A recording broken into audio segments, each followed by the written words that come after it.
But we live in an age of terrorism now, that's clear. And one of the most important responsibilities of being Prime Minister is keeping the British people safe. Why would the British people want as their leader a man who for years supported the IRA? I didn't support the IRA. I don't support the IRA. What I want everywhere is a peace process. What I want everywhere is decency and human rights. We went through all the horrors of Northern Ireland from the all through the 70s and 80s, through the period of the Troubles, and eventually came from that a peace process, the Good Friday Agreement, and now relative peace and stability. And actually, you know, Northern Ireland has been a bit of a model around the world. It certainly helped in the peace process in Colombia. It's a model that's been used in trying to bring communities together in South Africa and other places. I think there's something we can all learn from Northern Ireland, where the two big divides, the nationalist tradition and the unionist tradition, came together on a basis of recognising a different tradition each had. That's quite powerful. You say you didn't support the IRA, but you invited convicted IRA terrorists to tea in the Commons a few weeks after the Brighton bomb, which tried to destroy our elected government. You stood for a minute's silence to honour, your word, Mr. Corbyn, honour IRA terrorists killed by the British Army. Throughout the 80s and the 90s, you spoke at scores of hardline Republican gatherings which backed the IRA and the armed struggle. I always wanted, and always do want, peace, always want a dialogue between people of vastly different backgrounds. And the minute silence you referred to was in 1987, and it was for all who had died in Northern Ireland. That is what honoured the 8 IRA terrorists that had been killed. That was the purpose of the meeting. I said all those that have died in Northern Ireland. I made that very, very clear. But the purpose of the meeting was to honour these terrorists. I mean, as you went to all these hardline Republican meetings, they were backed by the IRA and its apologists. At any time publicly, did you urge them to give up the bomb and the bullet? I always said that the bombing process would never work, that there wasn't a military solution to be found in Northern Ireland. I made that very clear. I made that very clear in the House of Commons and other places. Did you urge the IRA to stop the bombs and the bullets? I never met the IRA. All its front people that you did meet all the time. I obviously did meet people from Sinn Féin, as indeed I met people from other organisations. And I always made the point that there had to be a dialogue and a peace process. Now, a lot of people did a lot of work on this, and eventually it was Mo Mowlam, as much as anybody else, that managed to bring those groups together, and she used a lot of connections in order to bring those people together, and I think we should recognise that as an achievement. We certainly recognise Mo Mowlam. It's your role I'm trying to find out, because the former IRA terrorist leader, Sean O'Callaghan, he says, quote, "You played no part ever at any time in promoting peace in Northern Ireland." He says the peace you sought was a victory for the IRA. Well, I've never had a discussion with Sean O'Callaghan. I have no idea why he would say that. As far as I'm concerned, the whole process had to be that there wasn't going to be a military solution in Northern Ireland. The Prevention of Terrorism Act, which affected a lot of my constituents, was something that was actually criminalising young Irish people, mainly in Britain, but also in Northern Ireland, and that there had to be a dialogue. Now, that dialogue did come about. We had the first ceasefire. Eventually, but you didn't play any role in that. My role was supporting a process that would bring about a dialogue, and I believe you have to talk.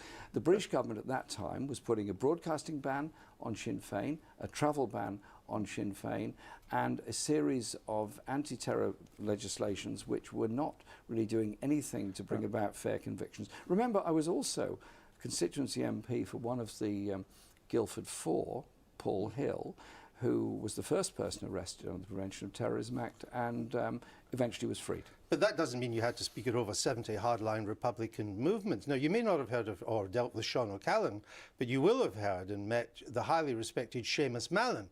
He was one of the architects of the peace process. He was at the heart of it, along with John Hume.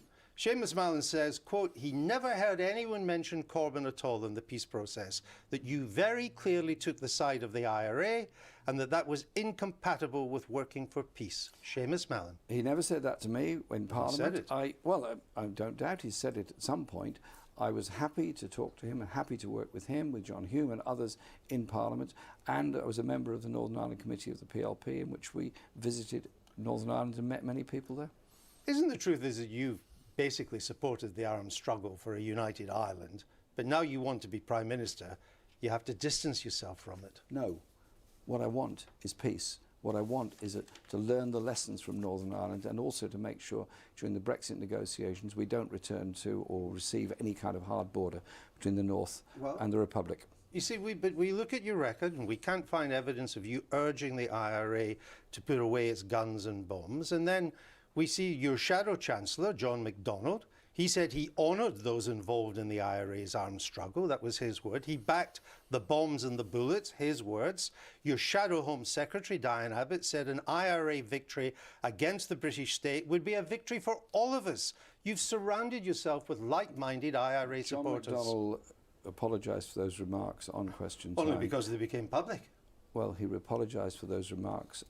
The position, he made them in 2003. Andrew, the position has to be that we want peace around the world. But in 2003, the peace process was well underway, and your shadow chancellor said he honoured the IRA's armed struggle. He withdrew those remarks. He's apologised for those remarks. I've made it very, very clear that I think what has happened in Northern Ireland... Listen, a lot of people lost their lives in Northern Ireland. It was an appalling situation. IRA killed 1,800 people. Yes, and people killed by loyalist bombs as well.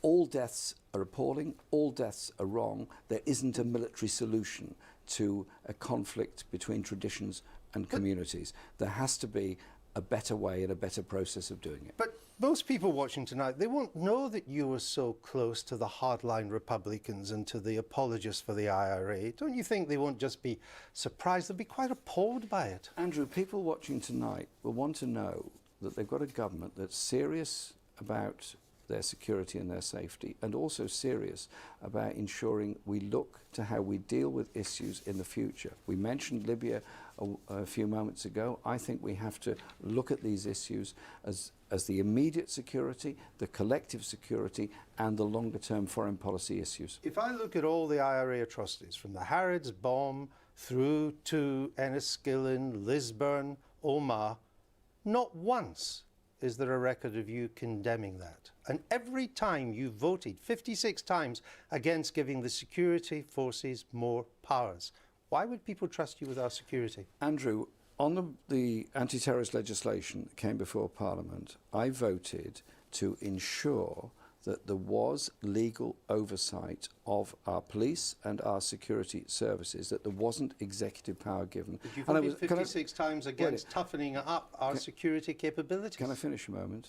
Of course. David Davis and a number of others voted with me on those occasions because they too were concerned about executive powers and executive orders overriding a court process. And I think the best defence against terrorism, the best defence against any attack on democracy, is to protect the independence of a judicial process away from the political process.